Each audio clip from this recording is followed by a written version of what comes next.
എല്ലാത്തിനും കാണിച്ചു തരാം. പെൺപുലി അല്ല, സോഷ്യൽ മീഡിയ ഒന്നാകെ തരംഗം സൃഷ്ടിച്ച ഒരു പെൺ സിംഹം എന്ന് വിളിക്കാനാണ് എനിക്കിഷ്ടം. നമ്മുടെ എല്ലാ രോമാഞ്ചമായ welcome back to our show Nimisha Bijo. Hi. എവിടെയായിരുന്നു കണ്ണാ? എവിടെയൊക്കെ അന്വേഷിച്ചു? എന്റെ മനസ്സിൽ ഇപ്പോഴും ഒരു 18-17 വയസ്സിൽ ഞാൻ ഇങ്ങനെ പാറി പറന്ന് നടക്കാണ്. ഞങ്ങളെപ്പോലുള്ള പാവപ്പെട്ടവരുടെ പ്രതീക്ഷ ഇപ്പൊ കാണിക്കുമെന്നുള്ളതാണ്. ഇപ്പൊ നടക്കുമെന്ന്, പക്ഷെ ഒന്നും നടക്കില്ല. അണ്ണനിതെങ്ങനെ അറിയാ? അത് ശരി, ചെറുതപ്പെട്ടായിരുന്നല്ലേ. പക്ഷെ എന്തുകൊണ്ടത് കാണിക്കുന്നില്ല? ബാ കണ്ടാ പോരെ, ബാ കാണിച്ചു തരാ. അതല്ല, ഞാൻ എന്റെ ആരാധകരെ നിരാശപ്പെടുത്തൂല. സസ്പെൻസ് സസ്പെൻസ് എല്ലാത്തിനും അതിൻ്റെതായ സമയമുണ്ട് ദാസ. എന്റെ ഫുൾ നോട്ടം ഇനി ഇങ്ങോട്ടായിരിക്കും. ഓക്കെ, അപ്പൊ ഇനി വ്യൂവേഴ്സിനെ കൂട്ടാൻ എന്തായാലും ഇന്ന് മുതൽ എല്ലാ ലൈവും കണ്ടോണം. ഓ പിന്നെ എപ്പോഴാണെന്ന് പറയാൻ പറ്റത്തില്ല. എന്തായാലും ക്യാരക്ടർ വരികയാണ്, ഇത് ബിക്കിനി ഇട്ട് ചെയ്യണമെന്ന് പറഞ്ഞാൽ എനിക്ക് എൻ്റെ ലൈഫ് സെറ്റാക്കാൻ വേണ്ടി ഞാൻ ഓടി നടക്കുന്ന ഒരാളാണ്. അപ്പം എനിക്ക് ഇതുപോലെ ബിക്കിനി ചെയ്യണമെന്ന് പറഞ്ഞാൽ ഞാൻ ചെയ്യും. താങ്കൾക്കുള്ളത് ഒരു പെൺകുട്ടിയാണ്. അതിന്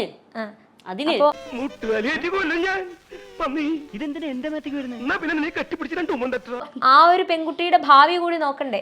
നിങ്ങൾക്കില്ലാത്തതല്ലേ എനിക്കും എൻ്റെ ഫാമിലിക്കും ഇല്ലാത്ത വിഷമം നിങ്ങൾക്ക് വേണ്ട. ഇവനെ തടയണ്ട, അയച്ചുവിട്ടേക്ക്. ഇവന് കിട്ടാനുള്ളത് നമ്മളായിട്ട് മുടക്കണ്ട. ഇത്രയും വരെ എൻ്റെ മോളെ എനിക്ക് വളർത്തി ഉയർത്തി കൊണ്ടുവരാം എന്നുണ്ടെങ്കിലും ഇനി അങ്ങോട്ടും എൻ്റെ മക്കളുടെ കാര്യം നോക്കാൻ എനിക്കറിയാം. ഈ പറയുന്ന മക്കളുടെ കാര്യവും അപ്പൻ്റെ കാര്യവും അമ്മയുടെ കാര്യവും നോക്കുന്ന നിമിഷ പിന്നെ എന്തിനാണ് ഇതുപോലുള്ള ഡ്രസ്സുകൾ ഇട്ടുകൊണ്ട് സോഷ്യൽ മീഡിയയിൽ കിടന്ന് അഴിഞ്ഞാടുന്നതെന്ന് ഞാൻ ചോദിച്ചാൽ നിങ്ങൾ എന്ത് പറയും? അമ്മാവൻ കാര്യമായിട്ട് ചൊറിയുന്നുണ്ടല്ലോ. അമ്മാവൻ ചൊറിഞ്ഞ് തല്ല് വെച്ച് കൂട്ടുന്നു തോന്നുന്നു. ഈ ബിക്കിനി ഫോട്ടോഷൂട്ടിന്റെ കാര്യം ഇതെന്റെ പ്രൊഫഷനിലാണ്. നിമിഷ ഇതുപോലുള്ള ഫോട്ടോഷൂട്ട് ചെയ്യുന്നു, നിമിഷ എക്സ്പോസ്ഡ് ആയിട്ട് ഡ്രസ്സ് ധരിക്കുന്നു, നിമിഷ തെറിവിളി കേൾക്കുന്നു. നിങ്ങളൊരു കല്യാണം കഴിച്ച സ്ത്രീയാണ്, നിങ്ങൾ എന്തിനാണ് നിങ്ങളുടെ ഭർത്താവിനെയും കുഞ്ഞുങ്ങളെ ഇതിലേക്ക് വലിച്ചഴിക്കാൻ നിങ്ങൾക്ക് നാണമില്ലേ? കുറച്ചുകൂടെ മാന്യതയോടെ സംസാരിക്കണം. ഞാനൊരു സെലിബ്രിറ്റിയാണ്, അത് ഓർമ്മ വേണം. ഞാൻ നിങ്ങൾ വന്നപ്പോ തുടങ്ങി മാന്യമായുള്ള റിപ്ലൈ ആണ് ഞാൻ തന്നുകൊണ്ടിരിക്കുന്നത്. നീ മേടിച്ചോ? പറഞ്ഞപ്പോരെ എന്തിനു ദേഷ്യപ്പെടണേ? ഒരു പരിധിയുണ്ട്. കുറെ നേരം കിടന്ന് കാണാന്ന് ഉണ്ടാക്കാൻ തുടങ്ങിയിട്ട്.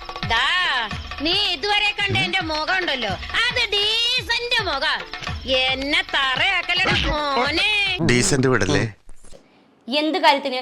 നിങ്ങൾ എന്നെ ഇങ്ങോട്ട് ഇന്റർവ്യൂവിനാണ് വിളിച്ചത്?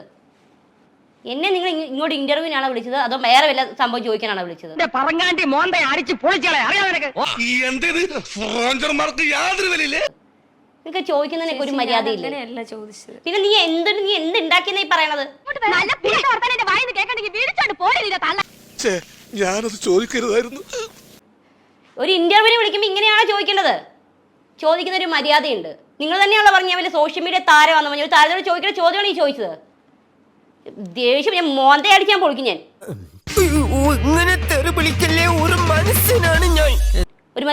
ഒരു ചോദ്യം ചോദിച്ചിട്ട് വന്നിട്ട് മേലാക്കി ഈ പിടിച്ചോണ്ടല്ലോ.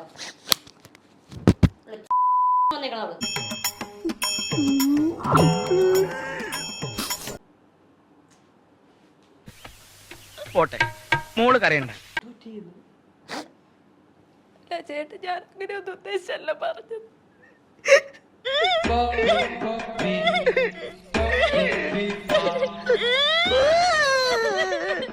എല്ലാവർക്കും സന്തോഷമായല്ലോ?